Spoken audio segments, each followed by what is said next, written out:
Hi, it's Jim Wazak coming to you here once again. Today I want to talk to you a little bit about networking and specifically what not to do. I had a very unfortunate networking experience once upon a time with a fellow we'll call Mr. X. Somebody introduced us and he decided it would be good to meet. So we set up a time to meet, and being typical Chicago weather, there was a snowstorm. So we got on the phone and said, well, let's not meet today.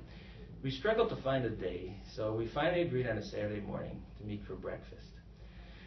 So we weren't particularly close geographically, so it was about a half-hour ride, but I got there, sat down, waitress asked me if I wanted something to drink. I ordered orange juice. I'm waiting, and he shows up. So as soon as he shows up, the waitress comes back and says to him, what would you like to drink? And he says, oh, I don't know yet, let me think about it. So she turns to me and says, are you ready to order? I ordered. She turns back to him, and he says, you know what, I'm not going to have anything. She says, don't you want a cup of coffee or something? He says, no, I'm just going to drink water. She says, well, get something, because otherwise the boss will be mad. I'll have to charge you a $3 cover charge. He said, well, I'm not paying a cover charge. I'm just going to sit and drink water. She says, okay. So she walks away. I'm a little puzzled myself. So here comes the owner. And it's this stocky, thick mustache Greek fella, and he says, what do you mean you're not going to order anything? You're doing business here. This is a place of business. Order something. Order a cup of coffee. I don't care if you drink it or not, but order something.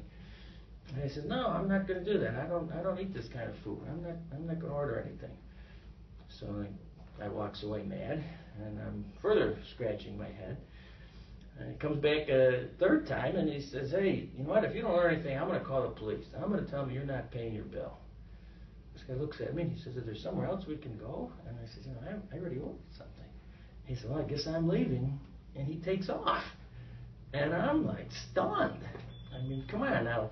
The owner of the restaurant, he did, I think, come out a little bit strong. But this guy is trying to make an impression, I hope, and he didn't, and he didn't make the right one. So I guess the lesson is, you have to be conscious of the impression you're making, and sometimes a little thing can have a big impact. I do kind of think if you're meeting in a restaurant or a place like that, as a courtesy, you should get something. In any case, that's what's not to do. And if you'd like help with your networking, either in your organization or yourself, let me know. We can do one of my famous comedy-based workshops, or we can do some individual coaching. Thank you very much.